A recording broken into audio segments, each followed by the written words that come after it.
Hello guys, and welcome back to another automotive review. And today I've got the Creta Pro Max. Well, you guys are surprised. It isn't the Creta Pro Max, it's the Hyundai Alcazar 2024 Facelift. It gets the same suspension and the same engine setup and the same chassis.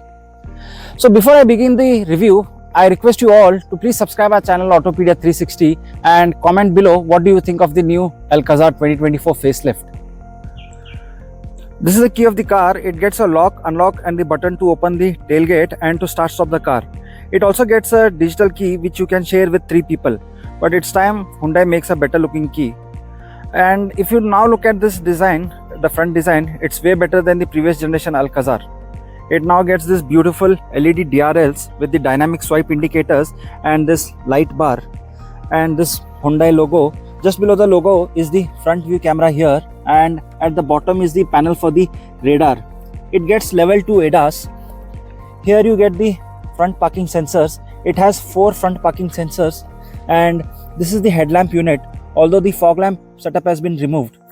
It gets this grey color skid plate treatment here, which is nice. So let's open the bonnet. So this is the 1.5 liter diesel engine unit which produces 115 bhp of power and 250 newton meters of torque. This is the washer fluid goes in, and up here you get the insulation. So let's shut it. Here you get a camera for the lane keep assist, and these are the rain sensing wipers. If you look at the side profile, it's almost the same. There isn't much change as such, except that you get this new alloy wheel design. The tire size happens to be 18-inch, and here you get a camera for the 360-degree view, and up here are the functional roof rails which can hold up to 100 kgs of weight, which is great. And here you have a shark fin antenna which you can see. Now coming to the rear profile of this car, it again gets the LED light bar just like in the front, the dynamic swipe indicators and the tail lamp. I like the tail lamp design, which is again a LED unit. Here you get the 4 rear parking sensors, and the good thing is that it gets this dual exhaust, and with this skid plate treatment here in grey. There's a rear camera here, and it says Alcazar in bold and capital letters. The rear wiper and the rear spoiler with the high mounted stop lamp. So let's open the boot. So if you look, with all 3 rows up, you still get a decent amount of boot space, and there's a light placement here, there's a hook here, and let's open this. So here you get your jack and the tire repair kit, and this is the amplifier. Unfortunately the diesel doesn't get any spare wheel, and this is the subwoofer for the music system. So you need to pull this to lower the seats, which will give you a massive boot space. You get twin cup holders here, a AC vent, a USB type C, and here again you have the AC vents, the AC controls and USB type C with the cup holders. So let's close it. I wish the tailgate was a powered unit. Now coming to the rear interiors. So here it gets the dual tone upholstery here, and these are your power window controls and the seat ventilation button, and the door pockets are really big and nice. This is the speaker for the Bose sound system. You also get a sun visor here, which is a cool thing, and the rear seats gets the dual tone upholstery. This here is the adjustable under thigh support, which is nice, the isofix child mounts and the adjustable headrest.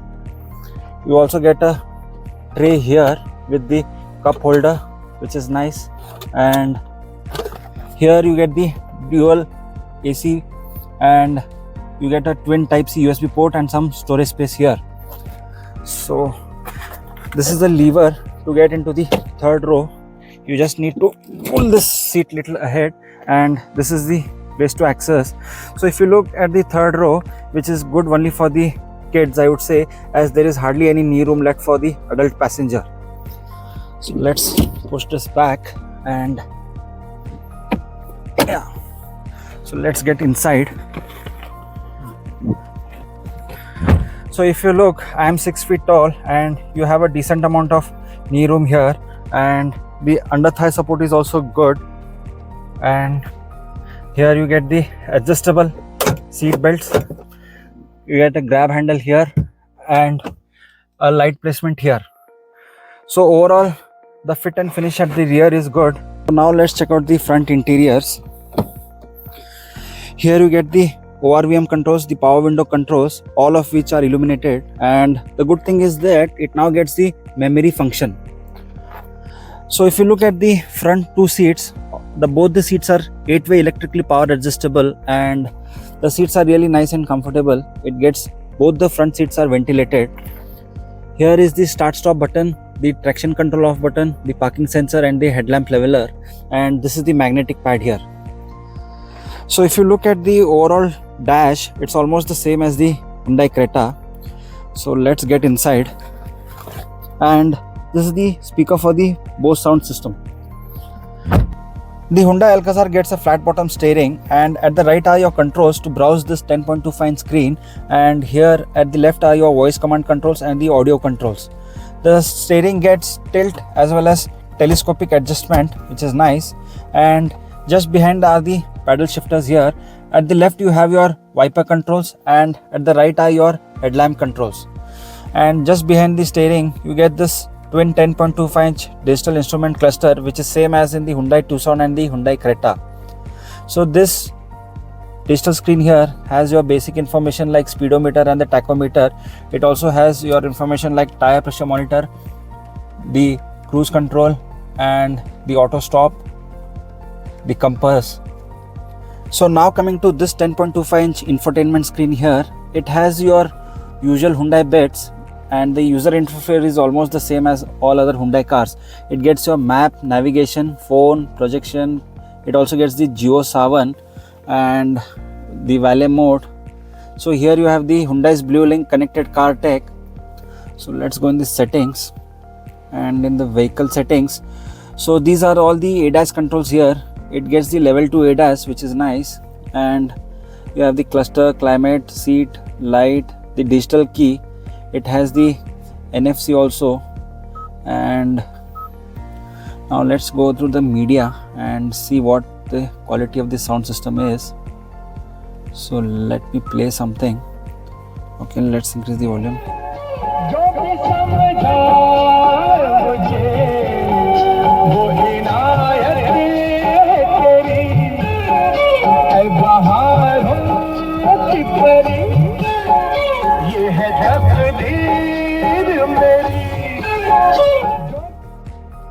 The sound quality is really very nice. And now let's go back to the map.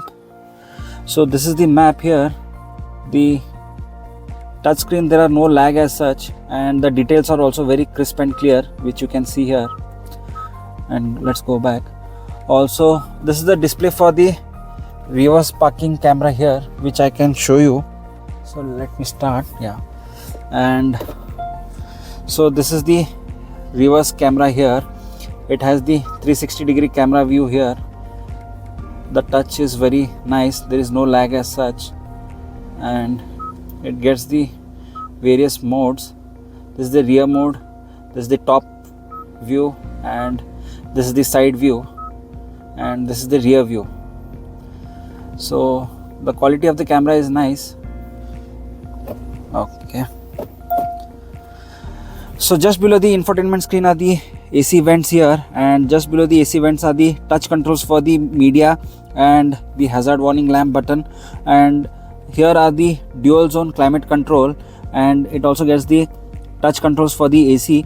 Luckily it has the physical buttons for the temperature, and these are the controls for the tuner. So at the bottom you have your USB type C, a 12-volt charging socket and a USB type, and this is the wireless charging pad here. You get the automatic gear lever, the drive and traction selector, the electronic parking brake, auto hold, the button for the camera and the hill descent control, and this is the seat ventilation button. You get the twin cup holders, the center armrest which is adjustable, and it also gets some storage space here. You get the boss mode here, which is really nice. And let's open the glove box. Yeah, the glove box is big and it is ventilated. You also get some storage space here, some nice soft touch material which is nice, this gloss black finish here, and you get the sun visor with the vanity mirror. You have the cabin lamp here and sunglass holder. This is the auto dimming rear view mirror. There's a placement for speaker here. See, the overall fit and finish is nice, and the front interior almost looks the same as in the Hyundai Creta.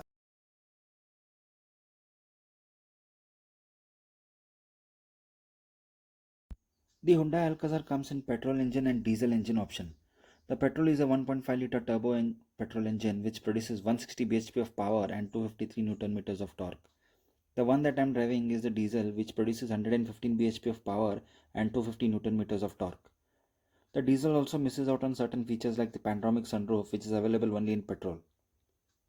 Both engine gets automatic as well as manual transmission gearbox. The automatic is a 7-speed DCT.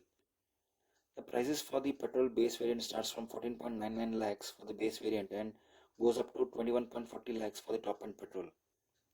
Whereas the diesel starts from 15.99 lakhs and goes up to 21.40 lakhs. The performance of the engine is decent, although there is some amount of noise that you tend to hear in the cabin once you rev it past the 2000 rpm. The ride is very good as the suspension is on the softer side. Also, it gets the 18-inch wheels, which helps a lot. The DCT gearbox lacks the smoothness of the DCT.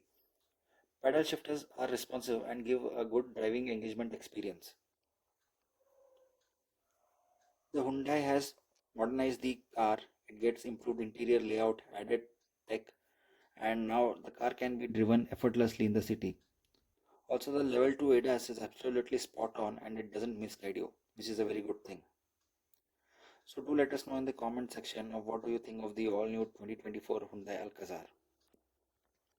That's it for the Alcazar, and if you like the video, do subscribe our channel AUTOPEDIA360 and comment below and share it with your friends.